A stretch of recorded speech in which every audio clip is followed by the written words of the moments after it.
So what TSA Cares does is they will, if you call them 72 hours in advance, you'll have to give them your flight info and some information about what you might need help with. And then they will meet you somewhere in the airport. They usually send an email and say, we'll meet you at this time at this spot in the airport. So they're ready to go when you get there. When you get there, you just show up to whatever spot they said. You'll meet up with the agent, and then they take you directly to the front of the security line, so you don't have to wait in the long line. So you have to call tomorrow, Kim? Yeah. I'm still waiting on Caitlin to send us the flight details. Okay. I think from this morning, it was 1:25 was the flight. Yeah. But once you have the flight number, go ahead and give TSA Cares a call. Okay. They will help, so they'll take you straight to the front of the line, which is nice because it helps with time a lot. And then they will literally walk you through every step of the process and tell you exactly what to expect and what's going to happen and help you with whatever parts you might need help with. So when you do that, they've always let me go through with whoever I'm traveling with, and so they typically let whoever is traveling with you go straight through too. They'll take you to the front, and then you go through the security process. As far as security goes, you'll still need to put all your bags on the belt and have them go through the scanner like usual. You don't need to remove your shoes like you used to. And then you also get extra luggage. So compared to how certain airlines have a limit to how many carry-ons you can have, if you pack your medical equipment separate from other things, then you can have those for free. They don't count against you for your number of bags.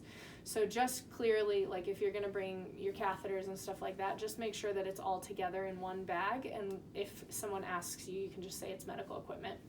If they need to look in it, you can show them that it's all medical equipment, but that flies free and doesn't count against your number of bags. Make sure meds and all of that is labeled so that they can see, or any liquids that you might need, like lube and stuff like that. Just make sure it's labeled. You'll put your bags on, and then they'll escort you through to the other side of security, and that's where they'll do a special security process. Typically, they'll ask you things like, can you stand up and walk through the scanner? Can you lean forward?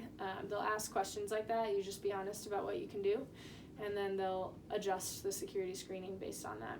So what I've seen them do is they'll do like chemical tests of your wheelchair, looking for harmful chemicals. They'll swab test your hands. They might do a pat down of the wheelchair and of kind of your back. They might have you lean forward and make sure there's nothing behind you, that kind of thing. Wow. But they're very clear about the process, and in my experience at DIA, they've been awesome. So it's pretty easy. That is where TSA Cares ends. So they only help with that security process. But if you are needing help with like luggage or something like that, or if you're not feeling up to pushing through the whole airport, then there's a service called Prospect. Prospect is the name of the company that works for Southwest Airlines, or with Southwest Airlines. There's other companies that work with other airlines. So when you book tickets, if you go with another airline, you just have to ask what their accessibility is and what company they use and how to make reservations there. But for Southwest, it's a company called Prospect. I honestly can't recall if you need to or if you can make appointments ahead of time with them, but what I've done in the past is just rolled up. They have a kiosk right outside the check-in desk, and it says kind of accessibility. It might have like the wheelchair sign on it, or if you're at the Southwest desk, just ask where Prospect is and if you could get an agent. And if you go up to the kiosk, they typically will call somebody to escort you through. They are helpful for managing luggage mostly. So if you need help carrying your luggage through the airport, that's a good use of them. Or if you need help and would like somebody to push your wheelchair through the airport, then that's a good use of them. Otherwise, a lot of people find that they may or may not be super helpful. It just kind of depends. So it's up to you if you guys use that. If you feel like you're managing the luggage okay, then you probably don't need them, and TSA Cares would be the better way to go. You can have both. Okay. So TSA Cares will just end at security. Prospect can help you all the way to the gate, so they would help you get your luggage all the way to the gate. When you get to your gate, you want to check in with the gate agent and make sure one last time that they have an aisle chair for you. Again, that's kind of the most crucial piece, is once you get there, say, hey, I need to pre-board and I need an aisle chair.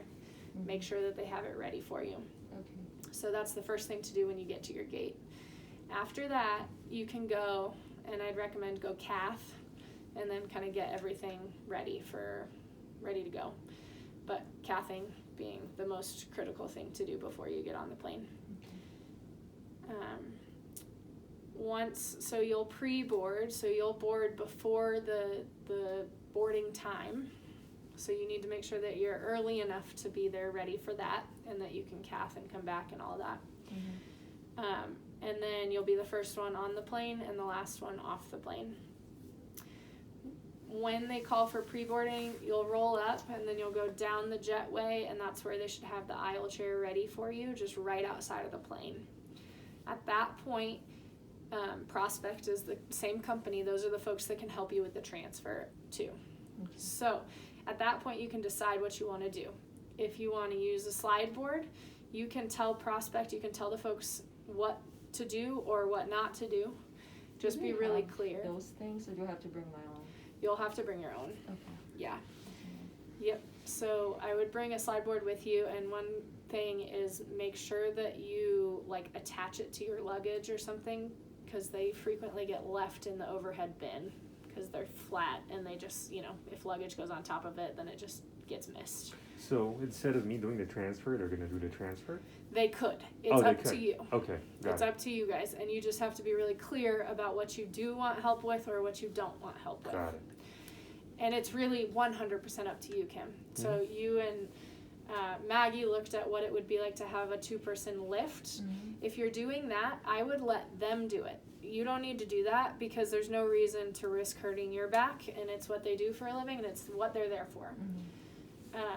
But if you don't want to do that, which is totally fine, then it might be better for you to spot the transfer because you know her better. Right. And you're going to understand what the transfer should look like. Right. If you guys decide to use the slide board, then you could have the folks from Prospect, you could have them stabilize the aisle chair so that it doesn't move. That's a good use of them in that moment. Otherwise, or you can have them stand kind of behind in case you were to lose your balance, but you just want to be clear about what you need help with and what you don't need help with. And if you don't want them touching you, just be clear. Don't touch me, my brother's going to help me with this transfer. Just hold the chair. Okay. They're usually more used to helping like elderly folks get on and off the plane, and so they won't, a lot of them haven't seen a sideboard transfer or know what to expect with that. And just like with everything here at Craig, your transfer is different from someone else's transfer, and so you guys knowing each other best is kind of the best way to go. They just won't know what to do. Which is fine if you're doing the lift transfer. You just want to make sure that you're, depressing your shoulder blades so that they can't pull up on your shoulders. But other than that, that would be a good use of their strength. So you would do the transfer however you want, whether you're doing a 2-person lift or you're doing a slide board transfer. And then once you're on the aisle chair, then you need to take apart the manual chair and take all the removable parts and pieces on the plane with you. The reason for that is that the manual chair is going to go underneath the plane in the cargo hold, and so anything that's easily removable without tools has a potential of getting lost in that process. And so Like just the cushion, the backpack. Side guards, anti-tippers, and that's about it. Oh, good. We don't need to dismantle the whole thing. Nope. Good. Okay. Just the things that could easily get lost, really. Nice. Ideally, you want to take pictures of your chair there too, so that you have evidence of what it looked like when they took it. A lot of what we talk about with airline travel is preparing for the worst, but knowing that most of the time things are going to go smoothly. You just want to be ready in case something doesn't go right. So you'll be on the aisle chair. I typically recommend you just bring some kind of a duffel bag that can fit the backrest and the side guards and the anti-tippers all in it. The backrest, Yeah, Okay. if yours comes off easily. It Yeah. should. Yeah, I would take it off. And then the cushion you just take off and put in the overhead bin. Just Okay. make sure you flip it upside down so that the gel part isn't facing up. Okay. Reason for that is you don't want someone to put something sharp on top of it that could puncture it. Yeah. Okay, so Gel all part is face down. face down, right? Yep. Right. All right, so once that's done, they're gonna take the manual chair and put it underneath the plane, and then you'll head on to the plane in the aisle chair. Once you're there, you'll transfer over. You guys did that transfer upstairs. We can't go back upstairs, so we won't be able to practice it this week. If you end up wanting a seat that's farther back and the armrest doesn't come up, or does come up, then it's just a little scoot over. If you want the front seat, oftentimes those armrests won't come up, but there's also more space so you can angle the chair in there and then use your slide board again. Okay. Or you can have them do a dependent lift up So and just over. kinda lean forward, and then they just lift me, right? You could do that, or you could have them get underneath your arms and lift up and over, just the same way that you would get from the aisle chair back to your manual chair. Okay. In that moment, they're on their normal day schedule, and so you might have to say, I need a minute to figure out how you want to transfer, and that's okay to do. Yeah. You might feel pressured, but you can say, stop, I just need a minute to decide what's the best. Yeah. Okay, there's no harm in doing that. And airline is kind of the place where you really have to advocate for yourself, just because it's such a hustle and bustle. Mm-hmm.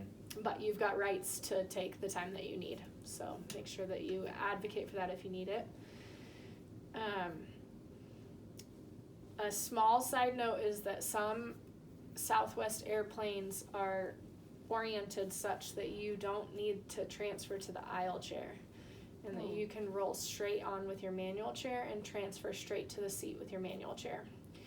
So when you get down to the jetway, if you just kind of look in the plane and see if it looks like there's a straight shot that your manual chair might fit, then you could ask if you can try that. Okay. Okay, that just saves you 2 transfers, makes things a lot easier. But it's not always a given, it just, some Southwest planes are like that. Yeah. Okay. So once you transfer over to the airline seat, you'll be ready to go and good to take off. The things you want to keep in mind are that you still need to do weight shifts because you're on a surface that's new and that's not super cushiony, not as nice as your wheelchair cushion. Yeah. So you can do weight shifts, you can do lift weight shifts, you could do side to side weight shifts, or you can do forward, whatever you're most comfortable with and want to do. So I'll just follow my regular timer, like every 20 Yep, minutes. that would be perfect. Yep, exactly. And then we often have people take the stall bar strap, the strap that you use for stretching your legs, Mm-hmm. and put it around your chest and around the seat behind you in front of their lap tray to give you extra trunk support. Because during takeoff and landing, just like everybody else, you have to have that seat fully upright. Yeah. And so you might feel a little unbalanced. Sometimes airlines don't like that. There's something about it that goes against their FAA regulations. And so sometimes they might ask you to take it off. And if they do, you just have to take it off. In that case, you can have, somebody kind of support you for takeoff and landing, or you can scoot your hips a little farther out so that you're more slouched for takeoff and landing. Okay. But then once you're up, scoot those hips back so that your skin's protected, and then you can lean the seat back. Okay. Okay. Take 3 days worth of catheters, bowel program supplies, and medications with you on the plane. That way, if your luggage were to get lost, you have 3 days worth to get in contact with New Motion or whoever's providing your supplies and get what you need. Make sure that you always do that. And then I typically recommend you bring like a empty soda bottle or something like that, so that if you guys were to get rerouted for some reason and not be able to land like you expect, that you could cath from your chair. they don't bring the aisle chair on the plane with you. So once you're in that seat and the plane takes off, you're in that seat until you land. Okay, now the trip to Vegas is extremely short, so it's not likely that you would need to cath while you're on the plane, but just as a good habit to prepare for that in case you were to get rerouted or something unexpected were to happen. Yeah. And then if you were flying alone, the flight attendants are usually fine with helping kind of discard of stuff if you needed it. All right, any questions so far? I know it's a lot of info. Well, I kind of went over this with Nadia. Yeah. So it's nice to have a refresher. Yeah. So I don't need to bring another cushion. If you have one, it's great to use it. Since it's such a short flight, Yeah, I don't 2 think it's hours or essential. Yeah, Okay. it's not necessarily essential. Yeah, But I'm just worried about my skin. Yep. So just be really diligent about doing good weight shifts. Weight shift. And then when you get home, it's not a bad idea to do a skin check and make sure that everything looks okay. And if anything does look a little red, then maybe, get out of the chair for a little bit. But with that length of a flight, I wouldn't anticipate, and kind of given your history of not really having a ton of skin issues, I wouldn't anticipate it being a big issue. And a lot of people travel without a travel cushion. Okay. So if you get back to traveling frequently and are doing a lot of flights, then it's a good thing to have, and especially if you're going for longer flights. Yeah. But for since this, it's a direct flight. yeah, for 2 this hours. one, I don't think it should be an issue. Okay. If you're really concerned, you can take the top part of this cushion off, that like soft part with the gel in it. Oh, you can take it apart. You can take it apart, yep, Okay. and you could sit on that part if you wanted to. Oh, I'll check it out later. Yeah. Let's see if that's an option. Yeah. The wheelchair, I'm gonna have like a luggage tag on it? Yeah. Yeah? Okay. Yep. So just like anything that they gate check, they put some kind of a luggage tag on with your contact info and all of that. And so they'll ask you to do that. You can do it ahead of time when you're at the like Southwest when you're checking in. Yes. It's a good time to do that. Yeah. If not, they'll ask you to do it when you get to the gate. Okay. So everything's tagged, all the medical stuff, the Hoyer lid, all that. So, my suggestion to her was to wear a diaper. I don't know if she's gonna do it. Yeah. Because she might get stressed to the turbulence because it's first time. I don't know if her body's gonna react. So, Yeah. what's your thought on that? That's What are up your to you too. So It's an option. it's an option. If you're anxious about it or nervous about it, then it definitely makes cleanup easier. Regardless, you still wouldn't want to be sitting in that for very long. So it doesn't necessarily change whether you clean up, but it does often give people peace of mind to know that it's not going to go everywhere. So if you're concerned about invols, then it's not a bad idea. Again, skin is the big thing, so you just need to make sure you're doing weight shifts, make sure you're not sitting in anything that's wet. So if you did have an invol, don't sit there for 45 minutes.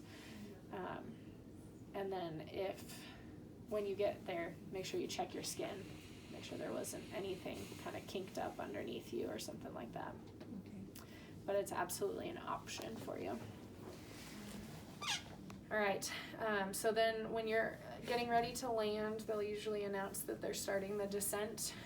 That's when you will want to flag the flight attendant down and remind them that you'll need your manual chair up before you can get off the plane, and that it needs to be unharmed and with all the parts and pieces. So you will I'll be the last one to leave. You will, yep.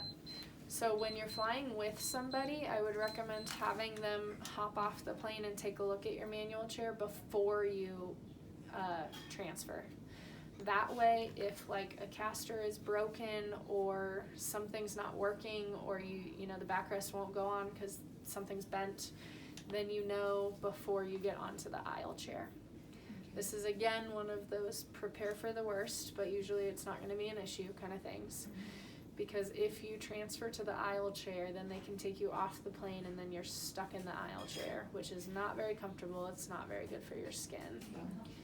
if you stay on the airline seat, they have a little bit more motivation to fix whatever the problem is. So it's not a bad thing. Now, if something's really broken and it's going to take time to get it fixed, then you're eventually going to have to transfer, but you want them to get moving on how it's going to get fixed before you transfer. Okay. Sometimes what it is it's just taking a minute for them to get the manual chair up. You know, it's just a little slower to come up, and so you staying on the plane will give them some incentive to make sure that they hurry and get it ready for you. Okay. That way you're not stuck in a not great situation after you get off the plane. So then you'll transfer to the aisle chair, come off the plane, put your wheelchair back together with all of the side guard and cushion and backrest and anti-tippers, and then transfer to your manual chair and be on your way. If you have any concerns about damage, say like a brake extension got damaged, it's not essential to you leaving the airport, but you still want the airline to pay for that repair.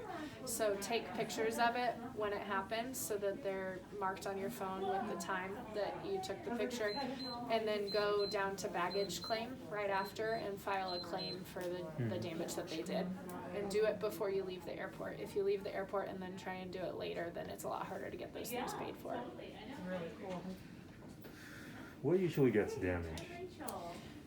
You know, I think most frequently it's small things that aren't huge, right? So like this, if you imagine them trying to shove your chair into the cargo hold with some other luggage, then maybe this little plastic piece gets broken. Not a big deal. Okay. But you still want to get it fixed and you want to make sure that you have what you need. We recommend you take all the removable parts and pieces because more often than not, those are the things that might get lost in the process. Like if a side guard fell off, and it's not likely you're going to find that. So we try and kind of do the best we can to educate you on preparing for that so that there's minimal possible damage. The the frame of your wheelchair and the axle of your wheelchair, they're very sturdy and hardy. They're meant to take quite a bit of force, and so it would take them doing something pretty not great for them to break that. Yeah. And I would doubt that happens as much, but it's good to keep an eye on everything. Right. All right. I think that is all of the information. I know it's a lot of information, but since you've gone over it with Maggie, hopefully it just kind of feels a little more familiar and a little more expected. Yeah. The good news is you guys don't need to know everything.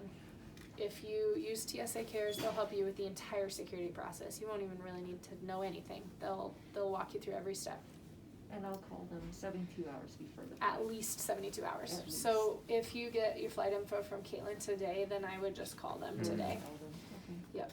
Gives them plenty of time to get that in place. And if you don't get a hold of them in time, if you forget to call them, they still are available to you. You just might have to wait a minute. Okay. So you can still roll up to security and ask for TSA Cares, a TSA Cares agent, and they'll call somebody over and bring them to you. Okay. I've done that before, and I think we waited all of 30 seconds and somebody was there and came and helped. Oh, okay. So it's not out of the question if you forget to call. Still ask for it. You just Yeah. might have to wait a little longer. Okay. Okay? Mhm.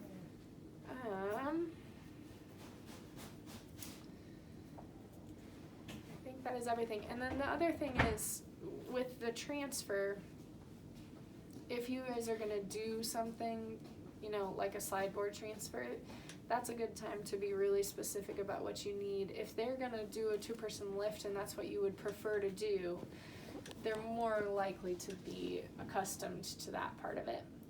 But you get to advocate fully. So if it's not a problem if there's a taller individual and a shorter individual, that you ask that the taller individual is at your back so that they can lift Okay. higher.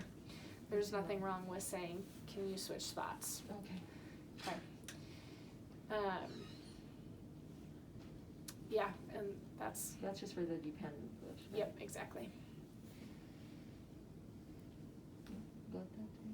Yeah, how hard was it? We did it once, right? The airline transfer? Were you there?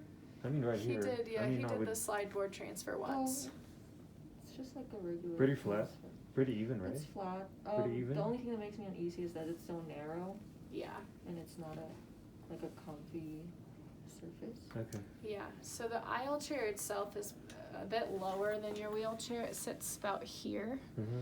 So it's narrow, so on the way down you have to make sure that you control your speed so that you land on it right. And then on the way up it's pretty uphill, so that's where it's a little bit harder. Going back to my chair. Yeah, exactly. Okay, I guess that's something we have to talk about. Yeah, which we can, I can go grab the aisle chair now and we could practice that transfer just to give you a reminder of what that's like so you have a better idea of what you guys want to do on Friday. Yeah. Okay, Yeah, sounds good. cool. I will be right back with